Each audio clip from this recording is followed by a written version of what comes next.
our next topic, which is a new exclusive by One Take News. Now, I don't know how reliable they are, and I don't know um, why they haven't been, why it hasn't been reported by Hollywood Reporter or Variety or any of them. But this seems like a likely thing to happen. So that's the reason why we're going to cover it today.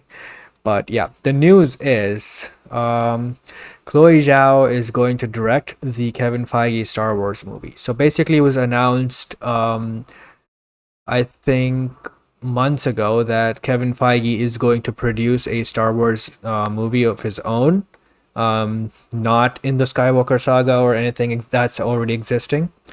Um, but we don't know yet. But yeah, that's how it was pitched.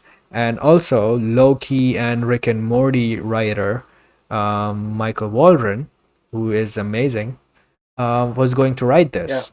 Lo- Loki. Yes, Loki and Rick and Morty.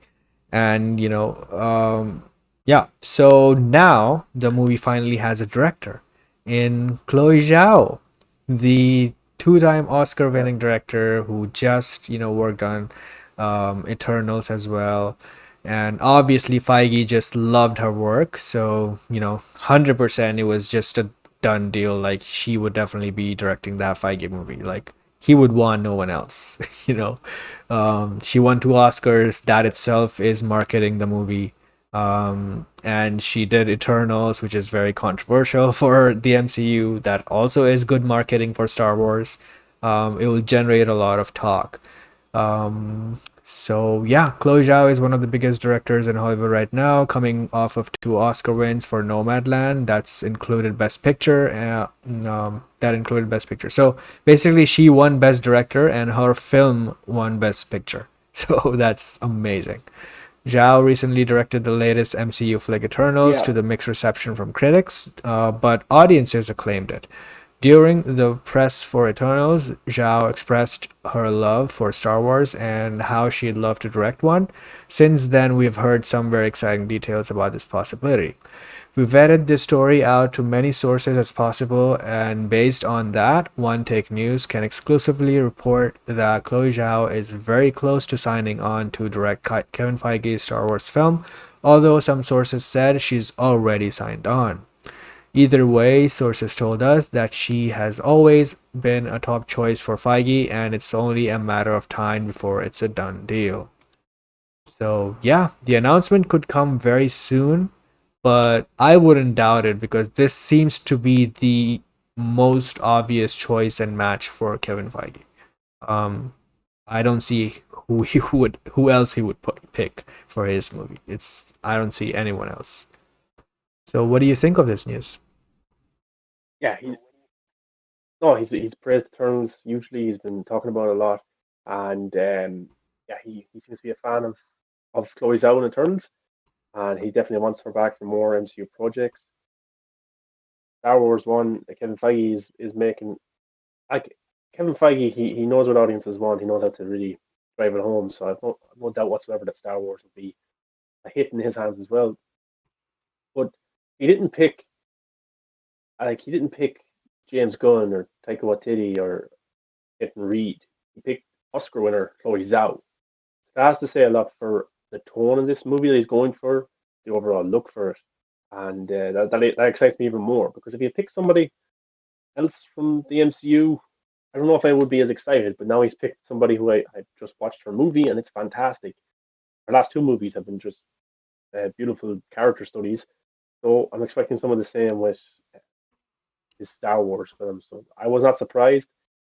I thought about this months ago when he was praising the movie and he's making Star Wars. I thought that he would go and get her, and now he has. So that's fantastic. And it looks like that Patty Jenkins and her Rogue Squadron has been delayed. I'd be Yeah. surprised that movie even happens. But I'll be wondering, like Kevin Feige's Star Wars movie was a while away. Rogue Squadron was supposed to be coming along nicely, and now they've pushed that out and they've put up Kevin Feige's Star Wars. I don't know if that's a lot to do with the reception of Wonder Woman 84. Could be. They want to get this Oscar winning director in, always out to get her movie done first. And I think Patty Jenkins is going to have to go back to Wonder Woman 3. I think that's fast track and that's moving nicely. Because there's a lot of rumors coming out about characters popping up and then the Carter and stuff like that. So yeah, it looks like that Patty Jenkins and Star Wars film won't be happening for a long time yet because we all thought that Wonder Woman 3 was like four Yeah, years away at least. Now it looks like the Rogue Squadron is 4 years away at least, and Wonder Woman is coming on along. So I don't know if it's the reception. Wonder Woman 84 was hated by critics. I don't know what the audience score, but you have Eternals, which was hated by critics, but the audience score was pretty high. But you have Kevin Feige, who's going to back his talent and likes her, so he wants her in for that Star Wars movie. You have Patty Jenkins. Star Wars isn't in a good place live action wise. So to bring Patty Jenkins in to make a live action Star Wars movie would be a bit of a risk right now. So yeah, but I'm excited for Kevin Feige's one me too. because of the director he's picked. If he had picked somebody like James Gunn or Taika Waititi, fine directors, great directors, I love them. It would have just told me more about the tone that he was going for. Now that he brings Chloe Zhao in, I like her Yeah, I tone a think little bit more. together they can create a new entire new saga for Star Wars, like the Skywalker saga. She can create, a new set of trilogies, like two or three trilogies she can create now with how grand and epic her film was. Imagine that with Star Wars. It's going to be amazing, and I cannot